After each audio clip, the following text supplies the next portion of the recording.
Bismillahirrahmanirrahim. Leo alhamdulillah tumebahatika kuja kutembelea Masjid Sheikh Nasor. Kwa madhumuni yale lengo letu ni kuelezea juu ya wakfu.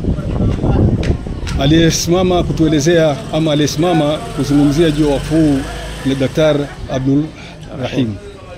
Alielezea juu ya vitengo viwili. Kitengo cha kwanza ilikuwa ni juu ya wakfu wenyewe, kwamba wakfu wenyewe unatakana kujengwa ghorofa 6 na saa hizi tuko katika ghorofa 4 ambazo tutakusimamisha, na ni mradi ambao ushaanza, walakini tumekwama na ndio tunajaribu kuzunguka katika misikiti ambayo ndio kama wadhamini wetu kuwaelezea juu ya mradi unavyoendelea.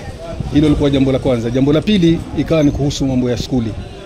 Daktari aliwaelezea maratibu waliokuwa msikitini kwamba shule ile ni shule kweli ya mayatima, lakini si kwamba inachukua mayatima peke yake, inachukua mayatima na wasiokuwa mayatima.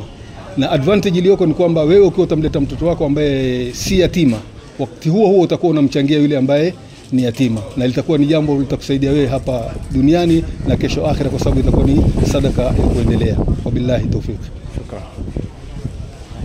Shukran.